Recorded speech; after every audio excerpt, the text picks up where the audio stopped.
to the channel. My name is Keith and I'm sure glad you stopped by today. In today's video, I'm going to show you how you can start your Ford if you're having issues with your ignition lock cylinder. I guess you can call this a hack, you can call this a workaround, but there's a way that you can start your Ford by not even having to turn your key. You go straight into the ignition switch and you're able to manipulate the ignition switch to start your vehicle. Now, my story, what happened to me, I came out a store several weeks ago, went to turn my key over, and it wouldn't turn. It's like it was locked up, and I could tell the dash and the lights were doing something funny, but I didn't have the tools at the time with me to discover this workaround or this hack. So I got it towed to the house, and once I got it towed, I was able to work on it the weekend, and I've stumbled upon this. So hopefully this helps you out. I know a lot of you need your vehicles to get to work, do what you need to do, and times are hard right now for a lot of people, so anything that'll get you out of a bind and get you on down the road so you can at least handle your business, hopefully I can help somebody else out. So let's go ahead and head over to the vehicle and I'll show you what I'm talking about. So I'm at my vehicle now. First, let me show you how this hack works, and then we'll talk about why it works. So the way I start my vehicle now, I'll show you that right here. So if you notice that when I turn my key, nothing happens. So I leave the key in the ignition. I reach down and I have removed the panel down here. And I have my ignition switch, which is right here. So what I have right here is my ignition switch that I have disconnected from the steering column. And with my key in the ignition, I'll show you that I'm able to start the vehicle just by manipulating this switch. So this is the off position. Go to the start position. A host of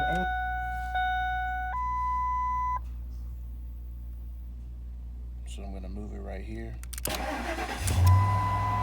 Vehicle just started.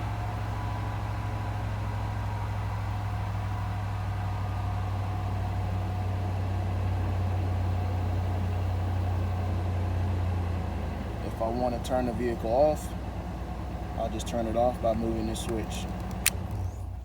And I've been able to drive around town with it, get wherever I need to go. So this is definitely something that you can do if you have a switch like this to get you out of a jam. Again, let me show you. Keys in the ignition. I'll do it one more time for you. Move it up here to the start position. Just like you're turning your key, you're just gonna hold it up for a little bit. Vehicle starts, you just let off of it.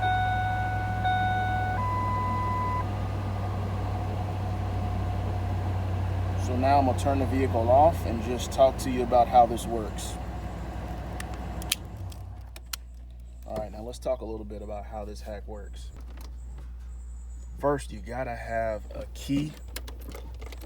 You gotta have a key here that that you can put close to your ignition or somewhere here, because there is a PATS module here. It is an anti-theft system.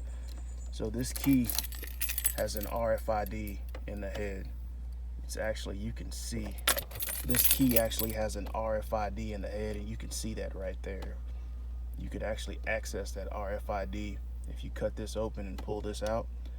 And this PATS module needs to see, it's programmed for a specific key. So it needs to see this key, this RFID, in order to start this vehicle.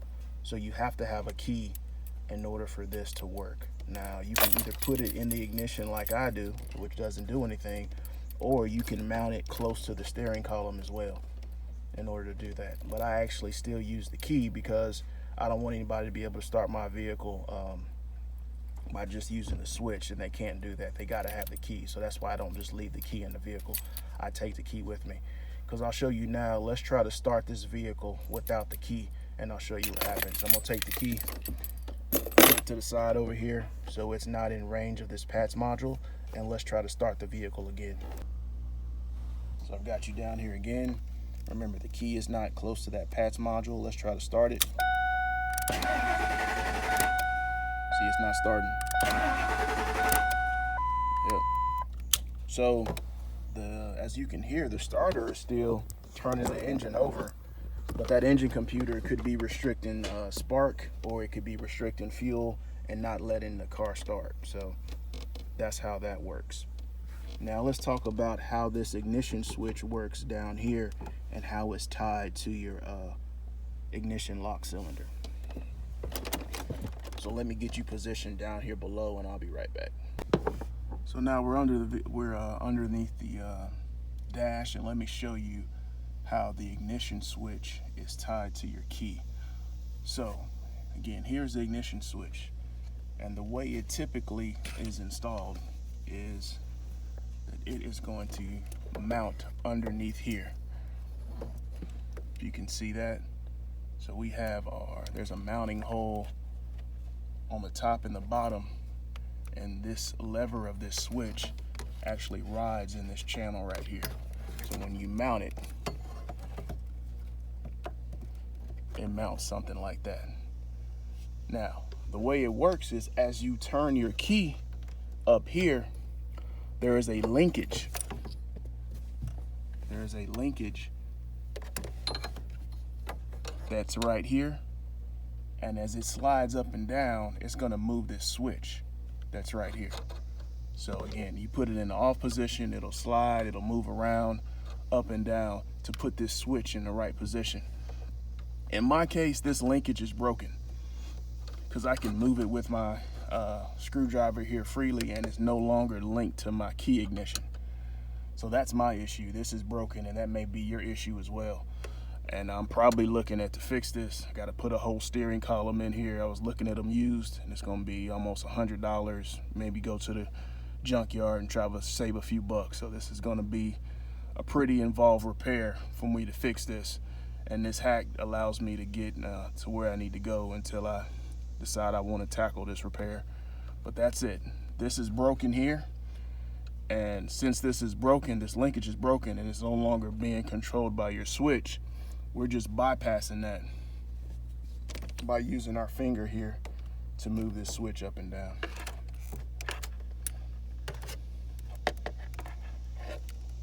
So that's a bit more information on how the hack itself works.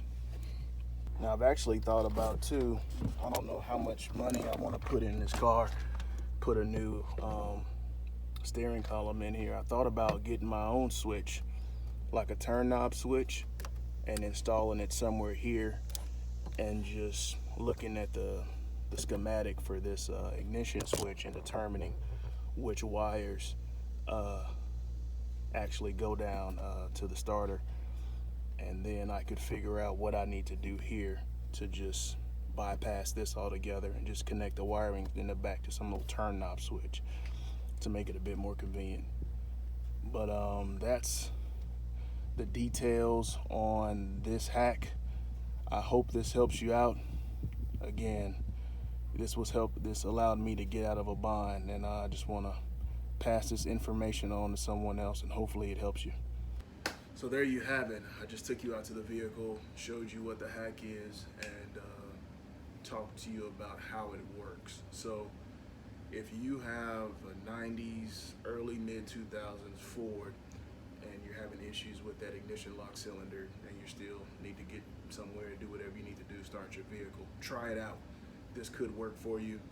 I know Ford used that ignition switch for a range of models, so this could very well work for you. So you definitely want to take a look at that and try it out.